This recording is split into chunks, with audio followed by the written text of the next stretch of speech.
Episode 3। बूढ़ा युग के सवाल का जवाब देते हुए कहता है, नहीं बिटवा, अक्षणी अब मर्दों को अपना शिकार नहीं बनाती। क्या बाबा, क्या अक्षणी यहाँ से चली गई है जो अब वो मर्दों को शिकार नहीं बनाती? वो बूढ़ा युग के पास जाते हुए कहता है, वो गई नहीं है, शांत हो गई है। शांत हो गई है मतलब यह है कि आज 13 साल पहले ही गिरवी कोठी में एक लेखक बाबू रहते थे। उन लेखक बाबू को ही उसे अक्षणी ने अपना शिकार बनाया था। तुम्हें पता है, लेखक बाबू की किसी को लाश तक नहीं मिली थी, पर उनका कमरा पूरा खून से सना हुआ था। हर जगह खून ही खून था। दीवार पर, किताबों पर, टेबल पर, हर जगह का कोना ऐसा नहीं बचा हुआ था जहां खून ना हो। यह बात सुनकर युग डरने नहीं बल्कि उदास हो गया था। अचानक से उसकी आंखों में नमी आ गई थी। बूढ़ा इस बात पर कांपने लगता है। युग के कंधों पर हाथ रखते हुए पूछता है, क्या हुआ बेटा? लेखक बाबू के बारे में सुनकर तुम्हारी चेहरा क्यों उतर गया? युग अपने दिल पर पत्थर रखते हुए कहता है, क्योंकि आप जिस लेखक बाबू की बात कर रहे हो वो और कोई नहीं बल्कि मेरे पिता थे। क्या इसका मतलब यह है कि तुम वो लेखक बाबू के बेटे हो? हाँ, मैं उनका ही बेटा हूँ। युग बूढ़ा अपनी बातों को आगे जारी रखते हुए कहता है, गांव वालों का कहना था कि उस अक्षय ने ही लेखक बाबू को मारा था। उस दिन से उस गिरवी कोठी को बंद कर दिया गया था, और कोठी के बंद होने के साथ मावस और पूर्णिमा की रात मर्दों के शिकार होने बंद हो गए थे। कुछ गांव वालों का तो यह कहना था कि शायद लेखक के साथ संभोग करके उसे अक्षणी की हेवन मिट गई थी, इसलिए वो शांत हो गई। युग कुछ सोचते हुए कहता है, पर जब वह मिट ही गई थी तो उसे अक्षणी ने मेरे पिता को क्यों मारा था? और अब आपने कहा था ना, संभोग करने के बाद यक्षिणी अपने शिकार के शरीर में से खून चूस लेती है, तो फिर मेरे पिता के खून कमरे में हर जगह फैला हुआ था। यक्षिणी ने उनका खून क्यों नहीं पिया? पता नहीं उसने लेखक बाबू का खून क्यों नहीं पिया। ये राज उनकी मौत के साथ गिरवी कोठी में दफन हो गया था। यक्षिणी हर शिकारी के संभोग करने के बाद सीधे उसे मौत के घाट उतारती थी, इसलिए वह हैवन खत्म होने के बाद भी उसे लेखक बाबू को भी मार दिया होगा। पर कुछ गांव वालों का कहना है कि लेखक बाबू कई सालों से खोजबीन पूछताछ करने के अक्षणी पर कोई किताब लिख रहे थे। इसकी भनक उसे लग गई थी। एक यह भी कारण हो सकता है, और फिर माओस आते ही अक्षणी ने लेखक बाबू को मार दिया होगा। क्या वो किताब मुझे मिल सकती है? नहीं, वो किताब तो कहीं नहीं है। सुना है कि प्रकाशित ही नहीं हो पाई। शायद गिरवी कोठी में हो। क्या कहा आपने? गिरवी कोठी में ही? हाँ, गिरवी कोठी में है, पर मैं तुम्हें एक सलाह देता हूँ। वो अक्षणी शांत हो चुकी है तो बेहतर होगा कि उसे शांत ही रहने दो। उसके अंदर की वासना की फिर मत जगाओ, वरना पता नहीं और कितने मर्दों की जान ले लेगी। आप मुझे डरा रहे हो? मैं तुम्हें डरा नहीं रहा, बस मैं आग्रह कर रहा हूँ कि बिटवा, मौत के आने के से पहले चेतावनी देनी पड़ती है। मतलब? तुम शहर के लोग मतलब बहुत हो बिटवा, हर बात पे मतलब ढूंढते हो। मतलब कुछ नहीं। वैसे आप बहुत कुछ जानते हो गिरवी कोठी के बारे में। आखिर जानूंगा कैसे नहीं, मेरा पुराना रिश्ता है जो। युग उस बुढ़े को घूरते हुए पूछता है, क्या कहा? पुराना रिश्ता है? क्या रिश्ता है गिरवी कोठी से? बूढ़ा बड़ी बड़ी आंखें करते हुए कहता है, मंद पथार। युग अपना मुंह मोड़ते हुए कहता है, मंद पथार मतलब यह है कि बिटवा, मेहंदी पथार स्टेशन आ गया है, चलो जल्दी उतर जाओ। ट्रेन मेहंदी पथार स्टेशन पर आकर रुक गई थी।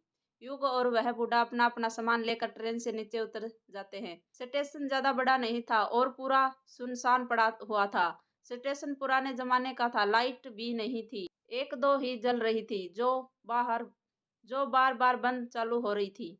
ट्रेन अभी स्टेशन के से निकली ही थी कि तभी युग की नजर बुड्ढे के साथ में जो झोला था उस पर पड़ी, और वो देखता है कि उसके अंदर कई सारे कमल और फूल रखे हुए थे। युग सोचने लग जाता है कि ये बूढ़ा इतने सारे फूलों का क्या करने वाला है। जैसे ही बूढ़ा स्टेशन पर उतरा था, जल्दी जल्दी कदम बढ़ाने लग गया था, जैसे उसने कहीं जाने में देरी हो रही थी। युग ने मन में कमल के फूलों वाली बात खटकती जा रही थी। उससे रहा नहीं जाता और वो उस बूढ़े से पूछ ही लेता है, वैसे बाबा, आप इतने सारे कमल फूलों का क्या करने वाले हो? बूढ़े अपने चेहरे पर मुस्कान लाते हुए कहता है, तो तुम्हारी नजर चली ही गई, इन पर बड़ी तेज नजर है। ये मेरा सवाल जवाब नहीं हुआ। बाबा बताइए ना, आप इतने सारे फूलों का क्या करोगे? अरे पूजा आने वाली है ना, उसी के लिए ये फूल। कैसे पूजा? पूर्णिमा की पूजा मतलब? तुम इन्हें समझोगे तो गांव में नए आए हो ना, धीरे धीरे समझ जाओगे। युग उस बूढ़े के हैरानी के साथ दूर जाने जा रहा था, क्योंकि उसकी बात बिल्कुल समझ नहीं आ रही। वो अपने जींस पकड़ते हुए कहता है, अरे सिट, इसे भी अभी आना था क्या? क्या हुआ बेटा, बड़ी मुश्किल में लगते हो?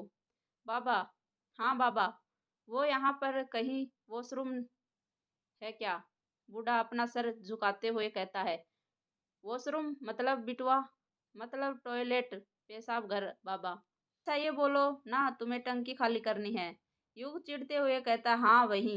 वो तो नहीं है स्टेशन पर, पूरे देश की तरक्की हो गई है। मेहंदी प्रथा आज भी वैसा ही जैसा पहले था। तो फिर वॉशरूम मतलब टंकी खाली कहाँ पर? अरे इतनी सारी जगह है, कहीं भी कर दो, वैसे भी अंधेरा है, कोई नहीं देखने वाला। युग थोड़े ही आगे ट्रेन की पटरी के पास चले जाते हैं और टॉयलेट करने लग जाता है। युग टॉयलेट करते हुए कहता है, वैसे बाबा आपको कहाँ से कहाँ जाना है? रोंगा मुच्चा मतलब आपको वो किशोरी नदी पार करके जाना पड़ेगा। हाँ। आपको डर नहीं लगता यदि उस यक्षिणी ने आपको पकड़ लिया तो? अरे मैंने कहा ना बिटुआ, उसकी व्यसना खत्म हो चुकी है, वो अब शिकार नहीं करती। और वैसे भी आज पूर्णिमा या माउस थोड़ी ना है जो वो मुझे अपना शिकार बनाएगी। वैसे आप रोंगामुचा में कहाँ रहते हो? रोंगामुचा में किशनोही नदी का जो घाट है ना, वहीं पर रहता हूँ। युग ऐसे सोचते हुए कहता है, ये तो वही घाट है ना जहाँ पर वो अक्षणी भटका करती थी। पापा कहते थे अक्सर अक्षणी किशनोही नदी दोनों घाट पर पास ही भटका करती थी। कोई जवाब नहीं आता। युग फिर पूछता है, बताइए ना बाबा, आप चुप क्यों हो गई? बूढ़े का कुछ जवाब नहीं आ रहा था। युग सोचने लगा कि बाबा कोई बात जवाब क्यों नहीं दे रहे हैं। युग अपने पैंट की चैन बंद करता हुआ और पीछे मुड़ने लग जाता है। जब कि वो पीछे मुड़ता है तो कोई उसे उसके रोंगटे खड़े हो जाते हैं। वो बूढ़ा अचानक से गायब हो जाता है। युग के समझ नहीं आ रहा था कि वो बूढ़ा इतनी जल्दी कहाँ जा सकता है। युग अपना बैग उठाकर स्टेशन पर उसे बूढ़े को ढूंढने लगता है, पर वो बूढ़ा उसे कहीं पर भी नहीं मिलता। युग हैरान था और सोच कर भी वो बूढ़ा एकदम से कहाँ गायब हो गया। पर थोड़ी देर बाद वह सोचकर संतुष्ट हो जाता है कि शायद वो बूढ़ा अकेले ही चल गया होगा। और अच्छा ही हुआ चले गया, वरना अक्षणी के बारे में बातें करके वो खुद तो डरता, साथ में उसे भी डराता। युग स्टेशन से बाहर निकलता है तो देखता है कि स्टेशन के बाहर एक भी ऑटो रिक्शा वाला नहीं था। ये गांव में ना यही प्रॉब्लम होती है, टैक्सी ही नहीं मिलती। शहरों का विकास तो हो रहा है, पर गांव यहाँ की आज भी वैसे का वैसा ही है जैसे पहले था। इतना कहकर युग पैदल पैदल बंगाल मुड़ा गांव जाने के लिए निकल जाता है। आधे घंटे में वह बंगाल मुड़ा गांव पहुंच जाता है। बंगाल मुड़ा गांव, युग ने बंगला मुंडा गांव तो पार कर लिया था, पर काला जांडी जंगल के अंदर फंस गया था। किसनो ही नदी जाने का रास्ता भूल चुका था। काला जांडी जंगल में अंधेरा इतना ज्यादा था कि उसके समझ नहीं आ रहा था कि कौन सा रास्ता कहाँ पर है। युग जंगल के अंदर लगे बांसों के पेड़ों को देखते हुए कहता है, अब क्या करूं, आगे का रास्ता तो भूल गया। तो 2-3 राउंड मार लिए, पर बार बार घूम कर फिर के यहीं आकर रुक जाता हूँ। यह काली जांडी का जंगल तो पहले बन गया है, पर मेरे लिए तो कुछ समझ नहीं आ रहा, क्या करूं? युग अपना मोबाइल निकालते हुए देखता है, यहाँ पर तो नेटवर्क भी नहीं आ रहा कि किसी को फोन कर बुला लूं। युग के आसपास साल और बांस के पेड़ लगे हुए थे। वहां के झोंके जब भी इन बांसों पेड़ों पर बीच में से निकलती थी तो ऐसा लगता था जैसे आपस में तो कोई फुसफुसा रहा हो। मोबाइल की टॉर्च की रोशनी में युग को ज्यादा कुछ दिखाई नहीं दे रहा था। युग सोच ही रहा था कि वो क्या करे, कैसे जंगल से बाहर निकले। तभी उसके किसी की कदमों की आहट सुनकर युग सहम जाता है और सोचने लगता लग जाता है कि इतनी रात में जंगल में कौन होगा। युग डरने लग जाता है और वो सोचने लगता है कि कहीं अक्षणी तो नहीं। अपने दिल को तसल्ली देता है, नहीं ये अक्षणी वक्षणी कुछ नहीं होती हैं, सिर्फ कहानी है जो मेरे पापा ने बनाई है। कदमों की आहट धीरे धीरे तेज होते जा रही थी। ऐसा लग रहा था कि जैसे कोई युग के पास आ रहा था। युग जमीन पर पेड़ों पर बांस का टुकड़ा उठा लेता है और कदमों की आहट सुनने लग जाता है। तभी युग देखता है कि उसके बगल में जो बांस के पेड़ लगे हुए हैं थे वो हिल रहे थे और आवाज उसी तरह से आ रही थी। युग पूरी तरह तैयार हो गया था उस आहट का सामना करने के लिए। जैसे ही कदमों की आहट बंद हुई, युग की आंखें फटी की फटी रह गई। उसके हाथ में बांस का टुकड़ा था, अपने आप छूट जाता है और वो खुद डरने के मारे हट जाता है, जमीन पर गिर जाता है। युग के सामने एक काला साया खड़ा हुआ था। युग डरते हुए अपना मोबाइल उठाता है और उसका टॉर्च उसे काले साए पर मारता हुआ कहता है, कौन हो? एक लड़के की आवाज सुनाई देती है, मैं अभिमन्यु हूँ।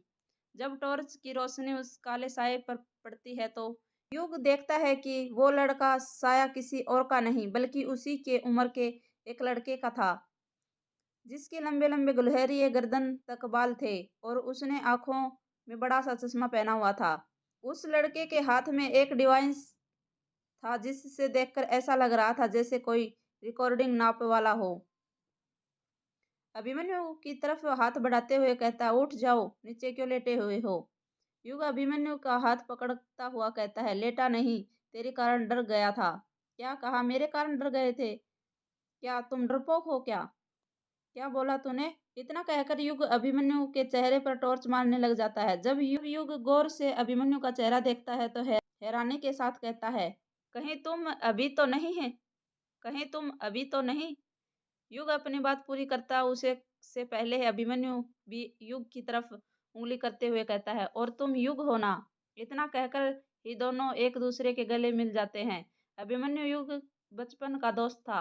युग अभिमन्यु के बालों को हाथ लगाते हुए कहता है, तू तो बहुत बदल गया यार, बड़े बड़े बाल, आंखों में चश्मा। अभिमन्यु कहता है, बदल तो तू भी गया है बहुत यार। ये बता कब आया और कहाँ जा रहा है तू इतनी रात में? बस आज ही आया हूँ, ये मान ले कि 1 घंटे 2 घंटे पहले ही।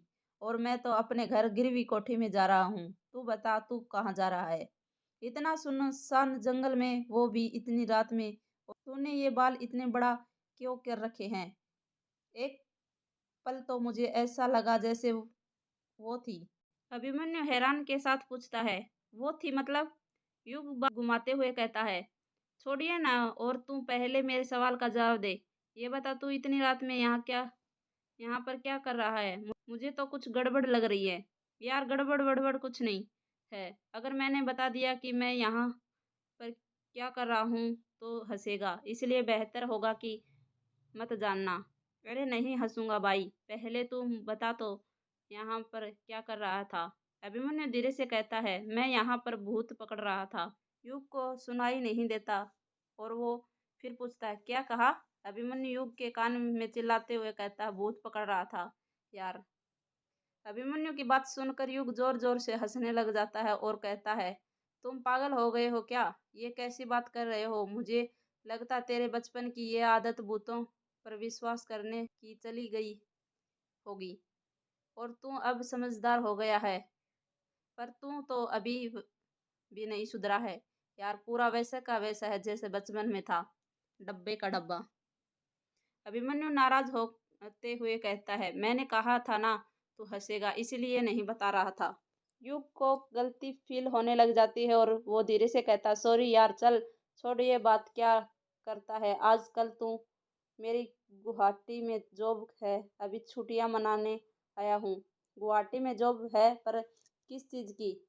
अभी तो बताया। क्या बताया? भूत पकड़ने की। हम लोग भूत खोजने का काम करते हैं। अभिमन्यु की बात सुनकर युग अपनी हंसी रोक नहीं पा रहा था। वो हंसते जा रहा था। यार तू हंस क्यों रहा है? हंस ले, जिसको कम नॉलेज होती है ना, वो अक्सर अपने से ज़्यादा नॉलेज वालों को पागल ही समझते हैं। शायद मुझे पता ही नहीं है, हमारे इंडिया में 10 जो भूत खोजने का काम करते हैं। युग हंसते हुए कहता है, फिर ये बता आज तक कोई भूत खोजा है या नहीं? अभी तक तो नहीं खोजा, पर जल्दी खोज लूंगा।